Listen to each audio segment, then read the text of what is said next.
Of course I think we can win, and I'm fighting every single day to win. We've now put forward a plan that...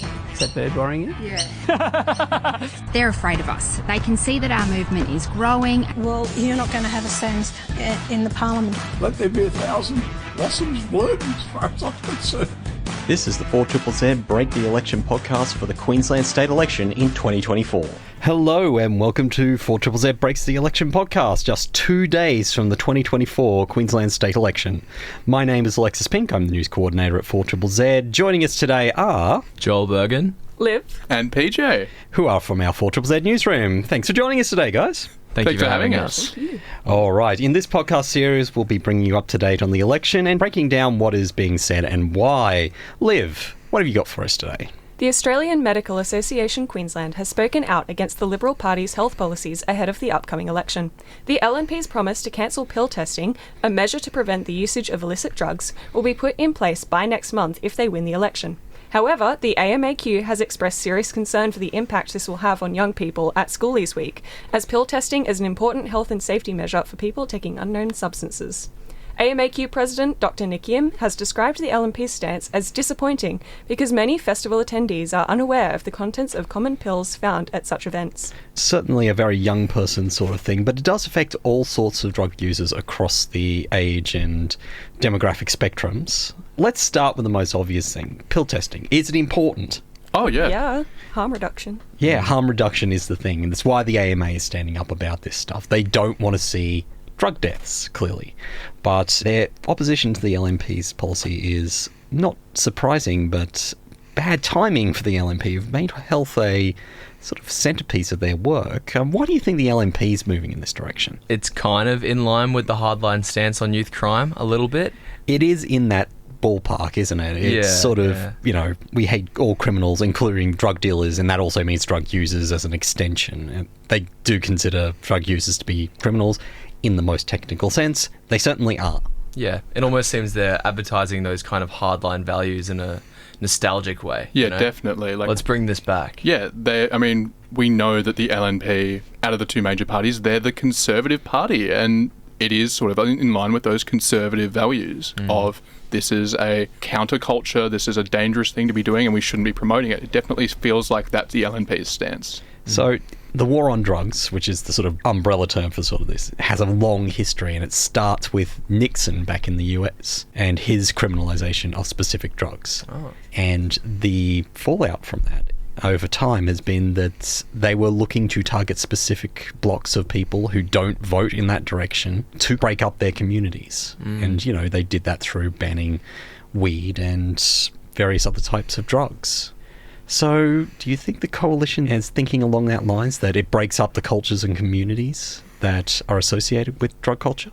Look, it's definitely possible. I mean, you know, back years ago we had, obviously, Joe Bilyeki-Peterson, and his whole thing was trying to criminalise punk music because that was a very socially and culturally progressive thing that was not aligned with his, honestly, you could say, draconian take on politics. And I think you could make the case that it's a re-emergence of that now, just in a different sort of avenue. Interesting. Okay, story 2. PJ, what do you got? The Queensland Greens have promised to introduce a bill banning the government from making deals outsourcing public hospitals to anti-abortion organisations. The promise marks the latest development in an abortion debate that has largely defined the state election this year and follows reports that Catholic-run hospitals, including Mater Group, would not provide reproductive care or abortions to patients for religious reasons. The proposed bill would not apply to existing contracts between the Queensland Government and anti-choice health providers, including the billion-dollar Springfield Public Hospital, which the Greens have condemned for reducing access to reproductive care as the only public hospital in the town. Certainly the issue that's not going away, isn't it?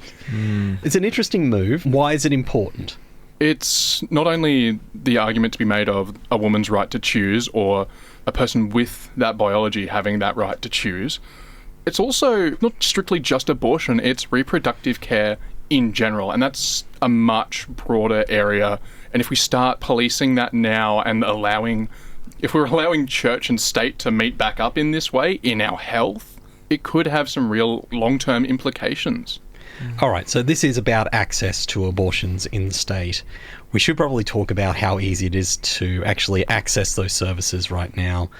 How confident would you be if you were looking for abortion in this state right now to find that particular service? Now, I am going to pick on the only person in the room who actually could potentially have children. I feel like there's not a lot of education or awareness generally about that issue, so I think faced with that issue, I personally would definitely have a bit of a freak out because I don't know, like, I couldn't tell you off the top of my head where I could go, what I could do immediately. And I think this issue with trying to almost like bring it all back, like, it's just... Sorry. No, that's fair. It's fair to be flustered on this particular issue. It's pretty confronting, regardless of what your thoughts are on it. And yeah, access to abortions, especially in regional areas, have been getting much, much harder, especially when private clinics like Marie Stopes and organisations like that have been pulling back from the regions ever since the abortion legislation was actually passed. It is falling more on public providers, and public providers are in a tricky spot on this sort of stuff because they do have to work within a community that may or may not support those sorts of things. I would have to agree with Liv as well. Being a guy, I guess it is less likely that I would know where to access those resources, but the standard shouldn't be that just all women know where to get an abortion and how it's done. I should also know too. It should be public knowledge and widely advertised. I guess I live sort of regionally, and I think in my area it takes weeks and weeks just to get a GP appointment as well. So to access that level of healthcare would be, I reckon, really tricky. Yeah, well, that's the other part. You've got to know you're pregnant before you can even start thinking about that process. And if you have to wait a long time for a GP, you may not know until it's getting quite late in that process. Yeah, really quick, just to bring it back into the overall context of the election, I know that the Greens are targeting this Labor deal with Marta Group for the Springfield Hospital, but it really doesn't inspire much confidence when on one end of the aisle you've got Labor making deals with anti-choice groups, and then you've got the LNP on the other end of the aisle who dodged the question 113 times, or you've got Donna Kirkland, the candidate for Rockhampton, saying, oh, we've ruled it out, and just denying to actually address the press on the issue. We should move on. Last story. Joel, what have you got? The LNP have announced plans for a funding increase for TAFE teachers in Queensland as the state election wraps up this Saturday. The plan would see an elected LNP government providing $2 million to combat an apparent statewide skills shortage by identifying areas where declines in teaching staff are most felt. Shadow Minister for Employment and Training, Brent Mickelberg, says the election promise follows the 9 years of missed apprenticeship targets, with over 17,000 missing skilled workers and tradies. Okay, interesting move. LNP not always the biggest fan of TAFE, no, but in an area where they see some opportunities. Trades are definitely something that they talk a lot about, and potentially that's what they're aiming for here. Why? I don't know that they're really trying to convince Labor voters of a late swing at this point. I think it's just a timely sort of a thing where they've gone... Well, from a practical point of view, skill shortages. There's a lot of trade skill shortages, especially in manual arts like carpentry and plumbing and all those sorts of skills that you need to build things like roads, highways, stadiums, those things that we've been building quite a lot of. It's one of the pressures on the housing crisis, in fact, a lack of qualified builders. I think it also... I at least really support the idea of putting some more funding into our teachers, because I've even had personal experiences recently talking to people who have dipped their toes into teaching, to say, and gone into the public schooling system and then pulled out immediately because there's just so much wrong with getting teachers funding and staying in jobs at the moment. I think it's a smart move. At least I can respect it from a personal standpoint. Yeah, I think it has a bit of a run-on effect as well. I mean, we've seen both major parties really pushing for these seats in regional areas and rural areas.